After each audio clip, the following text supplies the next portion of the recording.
Seat से 350 पहुंचना है, आपको कितना पहुंचना है? कह रहे हैं कि हमारा भी 400 का टारगेट है, तो ये थोड़ा सिलेक्टिव हो सकता है। आप 350 सीट के लिए लड़ रहे हैं क्या? हम INDIA 400 लाएगा साहब, हम भी 400 लाएंगे।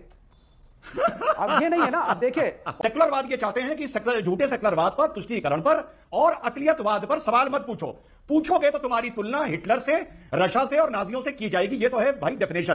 किसान की MSP गारंटी मिल गई क्या? किसान रोड पे धरने पे बैठा नहीं है क्या? बेरोजगार आत्महत्या नहीं कर रहा है क्या? बेरोजगार को आपने कहा था पैर पे खड़ा कर देंगे, बेरोजगार को आपने लाइन में लगा दिया, 5 किलो चावल 5 किलो आटा। आप कह रहे हैं कि हम महालक्ष्मी स्कीम लेके आएंगे, 8 करोड़ गरीब परिवार की सबसे वृद्ध महिला को 1 लाख रुपए साल देंगे। ये ब्रॉडर आउटलुक होता है? मेरा सीधा सवाल। जो माइनॉरिटीज की बात उठाते हैं तो vision of the prime minister, honourable prime minister और विजन ऑफ द गवर्नमेंट और विजन ऑफ बीजेपी क्लियर हो जाता है। आप सभी का मेरे YouTube चैनल पर एक बार फिर स्वागत है।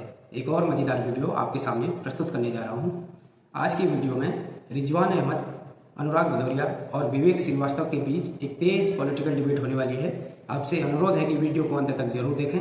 चैनल पर अगर आप नए हैं तो चैनल को सब्सक्राइब करें, घंटी के बटन को दबाना ना भूलें ताकि आने वाली वीडियो का नोटिफिकेशन आपके पास सबसे पहले पहुंच सके। चलिए शुरू करें मेन वीडियो।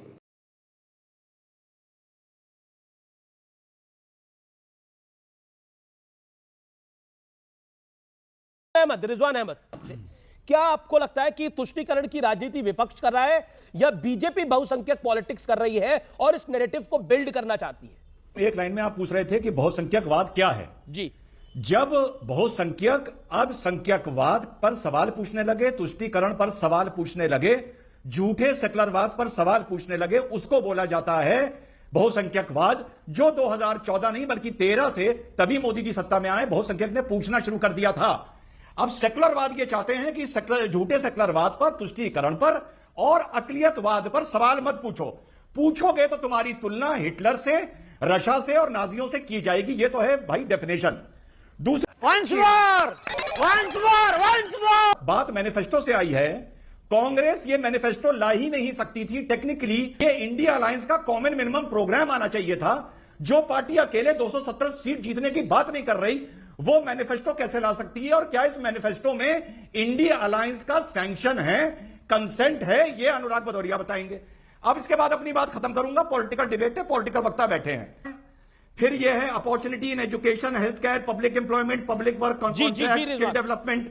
माइनॉरिटी के लिए क्या है? यहां पर मेजोरिटी लिखा है क्या? उन्होंने लिखा है कि we will encourage reform of personal laws of majority? लिखा है? नहीं लिखा है। यहां पर लिखा है माइनॉरिटी, और माइनॉरिटी का मतलब मुसलमान। तो इसका मतलब लड़ाई हो रही है। रिजवान भाई देखिए, ये आप थोड़ा सा डाइवर्ट कर रहे हैं चीज को। पहली चीज तो आप डाइवर्ट कर रहे हैं, INDIA का अपना कॉमन मिनिमम प्रोग्राम है और वो रीजन जिसकी वजह से बहुत सारे घटक दल इकट्ठा हुए हैं। ऐसा लगता है कि 1947 के बाद हमारा कॉन्स्टिट्यूशन खतरे में है और कहीं ना कहीं majority community versus minority community की एक धार्मिक पॉलिटिक्स इस देश में खेली जा रही है। इससे बड़ा झूठ हमने नहीं सुना। भारतीय जनता पार्टी विकास की राजनीति नहीं करती है, मंच से खड़े होकर विकास की बात नहीं करती है और नफरत की राजनीति को बढ़ावा देना चाहती है। किसान की MSP गारंटी मिल गई क्या? किसान रोड पे धरने पे बैठा नहीं है क्या? बेरोजगार आत्महत्या नहीं कर रहा है क्या? बेरोजगार को आपने कहा था पैर पे खड़ा कर देंगे, बेरोजगार को आपने लाइन में लगा दिया, 5 किलो चावल 5 किलो आटा में। आप तो 80 करोड़ लोगों को लाइन में लगा दिया। आप तो उनको रोजगार देने वाले थे, उसके बारे में चर्चा नहीं होगी। महिला अत्याचार की आप बात करते थे, हम आएंगे महिला अत्याचार खत्म कर देंगे। क्या हुआ यहाँ मणिपुर में? चुप है।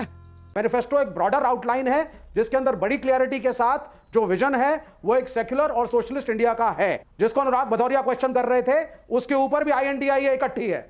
इसको आप समझ लीजिए इस चीज को। और जिस तरीके से मुसलमान और आपने सही कहा माइनॉरिटीज का मतलब मुस्लिम। ठीक है रिजवान को 30 सेकंड का टाइम है। ओके रिजवान अहमद 30 सेकंड जी।